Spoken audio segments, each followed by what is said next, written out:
समारोह होना है। 11:30 बजे का समय रखा गया है। मुख्यमंत्री पद की शपथ लेने से पहले उमर अब्दुल्ला ने हजरत बल दरगाह पर मत्था टेककर अपने दिन की शुरुआत की।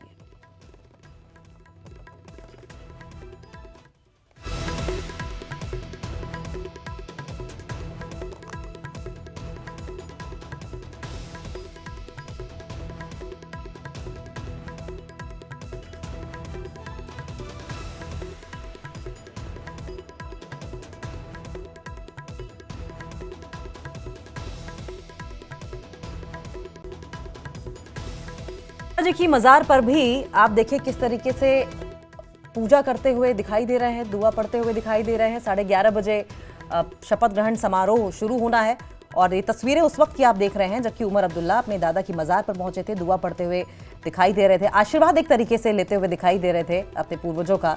शपथ ग्रहण समारोह के पहले तस्वीरें बेहद खास हैं और खास इसलिए हैं और खासकर उमर अब्दुल्ला के लिए खास हैं क्योंकि अब जब इतने सालों बाद वो सत्ता में वापसी कर रहे हैं, दोबारा मुख्यमंत्री बन रहे हैं, तो ऐसे में अपने बड़ों का आशीर्वाद लेना उन्होंने ज़रूरी समझा। पहले हजरत बल दरगाह पहुंचे थे, वहां उन्होंने दुआ पढ़ी, वहां आशीर्वाद लिया और अब ये अपने दादा की मजार पर तस्वीरें जो आप देख रहे हैं,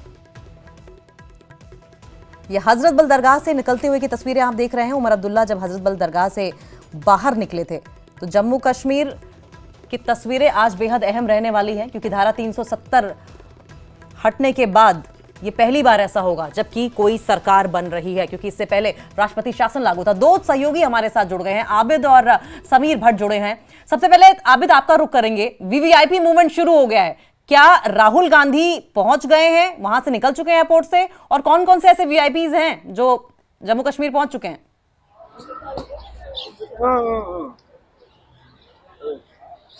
जी आपको बता दें क्योंकि अभी कुछ देर पहले यहाँ पर राहुल गांधी, उनके साथ प्रियंका गांधी भी है, वो श्रीनगर एयरपोर्ट से एसकेआईसीसी की जानिब रवाना हुए क्योंकि कुछ देर पहले वो यहाँ पर लैंड हुए थे और वो अब क्योंकि एसकेआईसीसी में शपथ ग्रहण समारोह है, वहां पर वो शिरकत करने जा रहे हैं। यहाँ से उनका जो काफिला है वो रवाना हो चुका है और अभी ये भी इंफॉर्मेशन है कुछ देर बाद यहाँ पर जो मल्लिकार्जुन खड़गे है वो भी कुछ देर बाद बाहर निकलेंगे, वो भी एसकेआईसीसी पहुंचेंगे और जो इंफॉर्मेशन है केजरीवाल भी बहुत जल्द यहाँ पर होंगे और जो दूसरे वीवीआईपी है एक एक करके, क्योंकि अब शुरुआत हो चुकी है, कल शाम को भी काफी सारे लोग यहाँ पर पहुंचे थे और उम्मीद की जा रही है बहुत जल्द जो दूसरे वीवीआईपी है वो भी यहाँ पर पहुंचेगा। और ये बताया जाए क्योंकि खड़गे की जो फ्लाइट शेड्यूल थी वो 10:30 के करीब थी और ये बताया जा रहा है कि कुछ देर बाद ही वो अब एयरपोर्ट से बाहर आएंगे, वो भी एसकेआईसीसी की जानिब रवाना होगी। क्योंकि इससे पहले भी हमने नाज़रीन से तस्वीरें शेयर की थी, राहुल गांधी और प्रियंका गांधी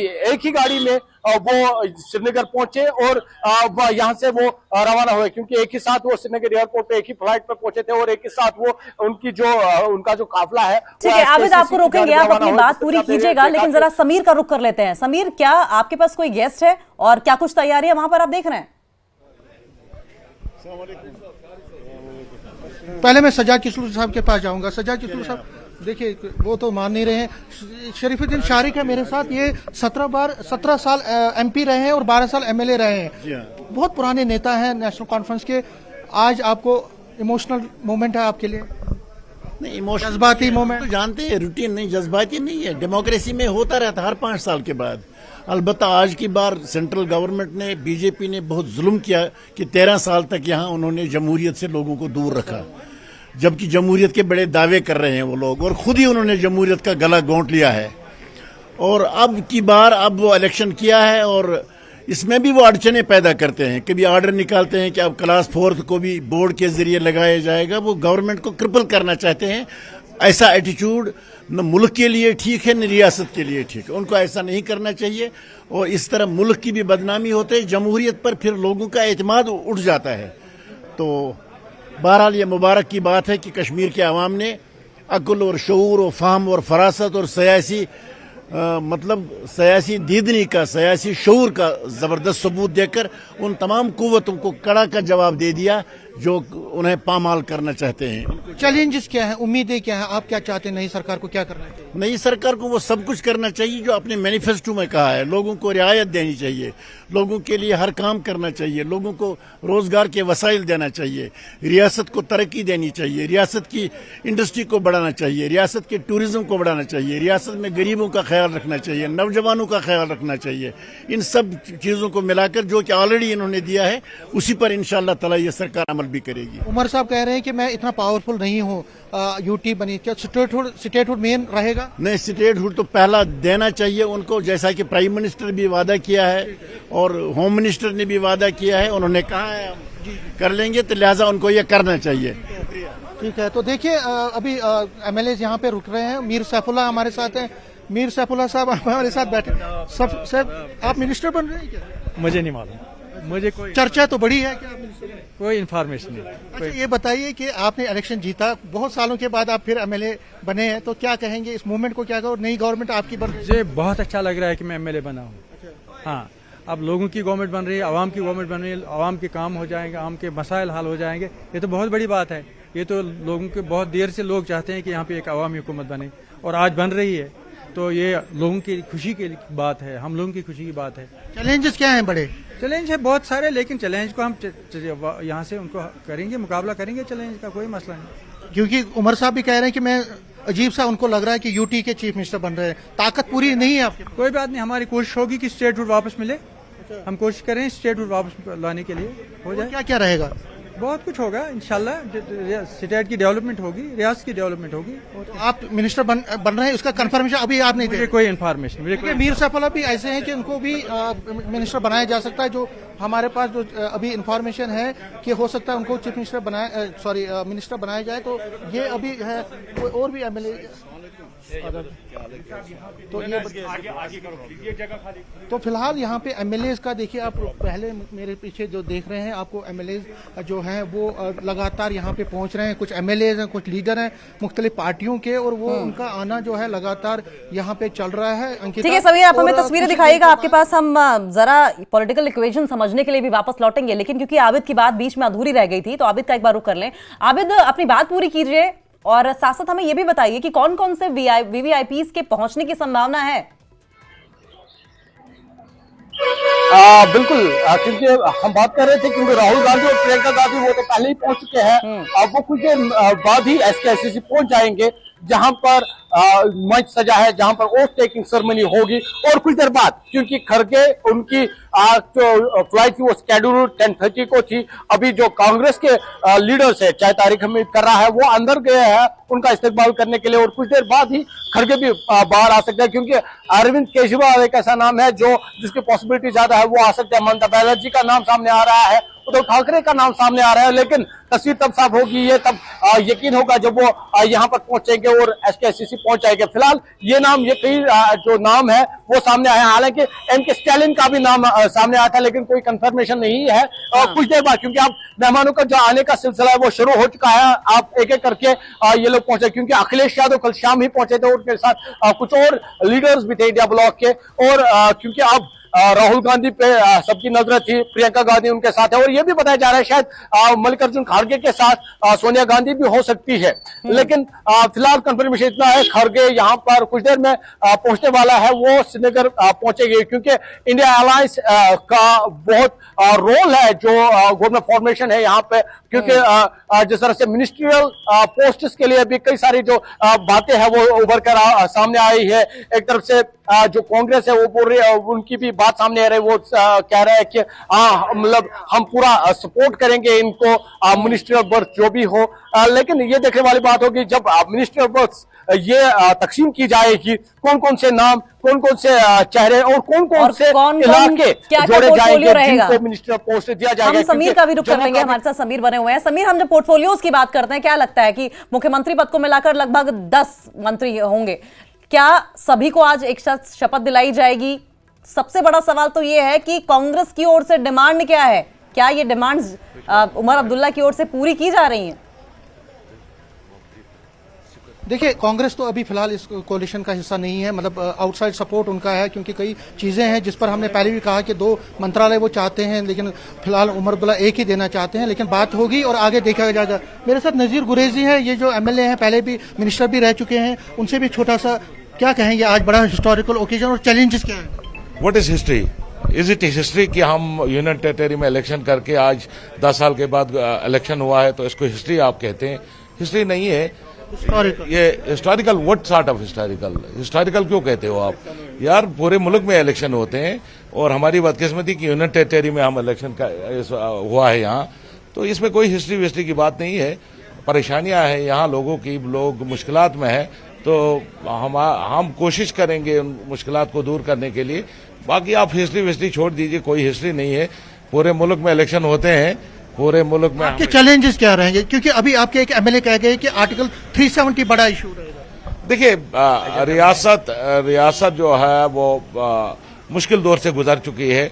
हमारा स्पेशल स्टेटस हमसे छीना गया है, रियासत में बेरोजगारी है, पानी की किल्लत है, बिजली फीसें बढ़ाई गई है, तो जो एजेंडा है हमारा उस पर काम करना है। ठीक है, शौकत साहब, ये भी एमएलए हैं, शौकत मीर, ये जैनपुर एजेंडा हुसैन डार, शौकत हुसैन डार, पहला एजेंडा क्या रहेगा? एजेंडा जो हमने इलेक्शन मैनिफेस्टो था, उसी मैनिफेस्टो के हिसाब से हम उसको इम्प्लीमेंट करेंगे। जो इलेक्शन के दौरान हमने इलेक्शन मैनिफेस्टो रखा था, वही एजेंडा हमारा है।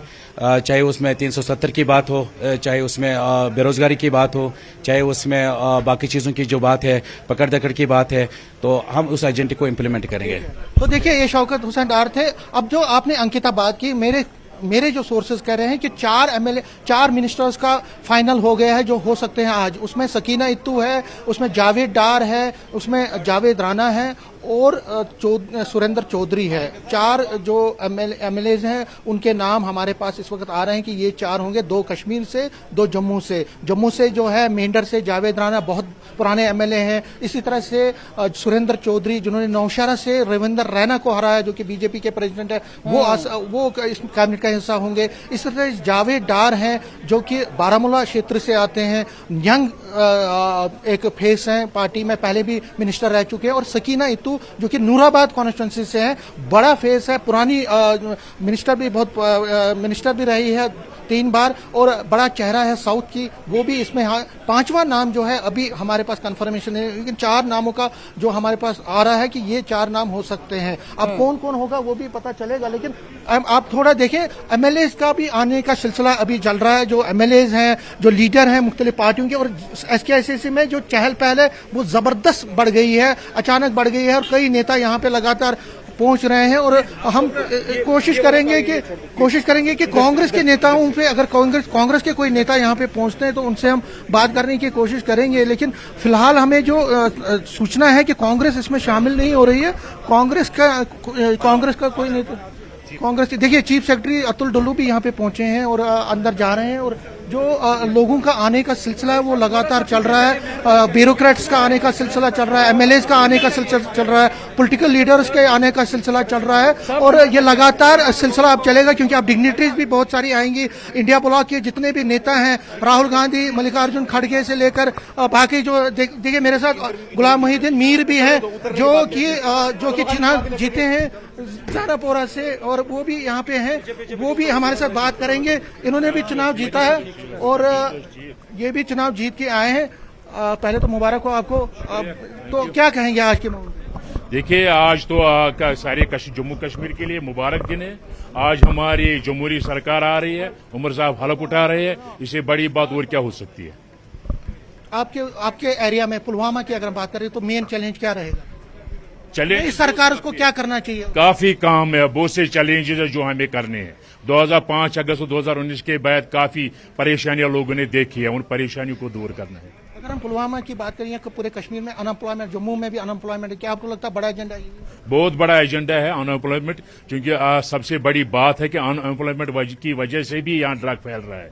हमें तो सबसे बड़ी कोशिश यही करनी है कि बेरोजगारी जो बढ़ रही है, जो हिंदुस्तान में इस वक्त हमारे जम्मू कश्मीर नंबर 1 पर है, इसको कम करने की कोशिश करनी है, और ये सबसे बड़ा हमारे एजेंडा पर रहेगा, बेरोजगारी को कम करना। ठीक है, तो देखिए अंकिता, जो अभी एमएलए भी यहाँ पे आ रहे हैं, जो पॉलिटिशियंस आ रहे हैं, खासकर जो एमएलए जीत के आए हैं, वो ये कह रहे हैं कि अनएम्प्लॉयमेंट सबसे बड़ा इशू है। और अगर हम एनसी की बात करें तो देखिए उमर अब्दुल्ला ये कह रहे थे कल तक कि स्टेटहुड हमारा बड़ा एजेंडा रहेगा, क्योंकि इस गवर्नमेंट से हमारे को उम्मीद नहीं है कि धारा 370 वापस आएगी। लेकिन जब एमएलए से यहाँ बात कर रहे हैं नेशनल कॉन्फ्रेंस के, वो कह रहे हैं कि नहीं, इसी पर हमारा बड़ा एजेंडा जो है वो समीर, अच्छी बात ये है कि पहले अलगाववाद की बातें होती थी या और मुद्दे होते थे, अब कम से कम एम्प्लॉयमेंट जैसे मुद्दे पर बात तो हो रही है। यही बदलाव की बयार है। एक बार फिर से आबिद का रुख कर लेंगे। आबिद, हमने देखा है जिस तरीके से हरियाणा में बीजेपी की जीत है, इसे मेगा इवेंट बनाकर मेगा मैसेज देने की कोशिश की जा रही है।